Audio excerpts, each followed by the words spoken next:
Bonjour, donc je suis Jean-Claude Dessèvres. J'écris un livre qui s'appelle Les petites associations de solidarité internationale. Je suis moi-même militant associatif.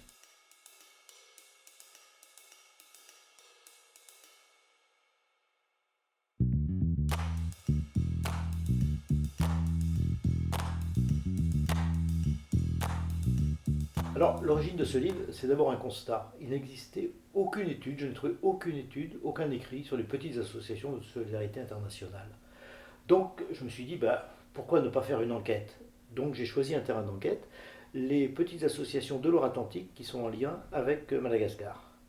À partir de ces enquêtes, j'ai écrit, bien sûr, ce que j'en retirais, et puis je l'ai diffusé.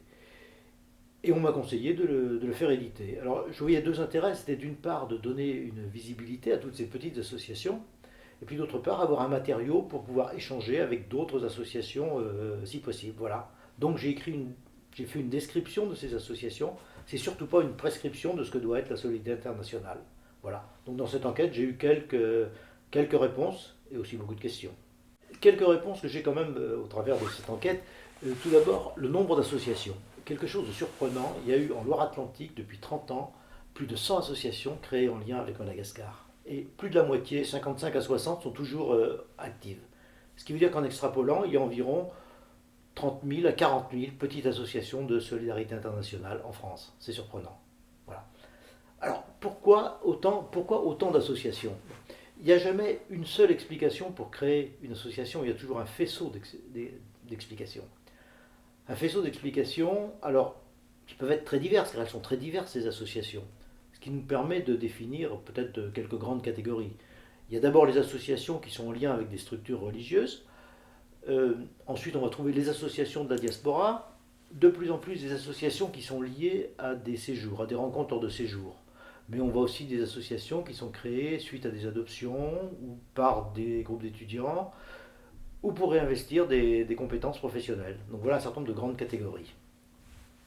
Alors ce que font ces associations. Je vais distinguer trois niveaux. Trois niveaux, d'abord ce qu'elles font là-bas. Elles aident au faire des acteurs locaux. Elles ne font pas leur place. Elles aident au faire des acteurs locaux, principalement dans deux domaines, les questions d'éducation et les activités, ce qu'on peut appeler les activités génératrices de revenus. Donc les bénéficiaires, même si le terme n'est peut-être pas excellent, sont principalement les jeunes et les femmes. Donc voilà ce qu'elles font là-bas. Ce qu'elles font ici, d'abord ici, elles créent du lien social entre membres qui participent. Elles participent à l'éducation de tous ceux qui, en participant à ces activités, découvrent ces réalités. Mais elles participent également à l'éducation des jeunes. Elles interviennent toutes dans des écoles ou des collèges. Et puis surtout, ce qu'elles font, c'est du lien. Du lien entre un ici et un là-bas. Elles font de la solidarité entre deux niveaux. Bon, quelques constantes. Même si ces associations sont extrêmement diverses, il y a toujours des constantes. D'abord, elles s'inscrivent dans le temps long, dans la durée longue, avec un partenaire stable en général. Elles fonctionnent uniquement sur du bénévolat. Très peu font appel à des fonds publics, à des subventions. On a également d'autres constantes que l'on peut retrouver ici. Il n'y a pas l'importation d'un modèle. Il n'y a pas l'importation d'un modèle de ce que doit être le développement. Elles ne font pas à la place des gens. Elles aident au faire des acteurs locaux. Voilà donc les principales choses qui caractérisent toutes ces petites associations. Et puis elles utilisent aussi des compétences. Alors on recycle des compétences professionnelles, militantes, ça va de soi. Un dernier point peut-être intéressant, c'est l'inscription historique. Elle se crée il y a 30 ans environ, au moment de la fin du tiers-mondisme. Donc on peut considérer qu'elles sont peut-être aussi des héritières de cette forme d'engagement.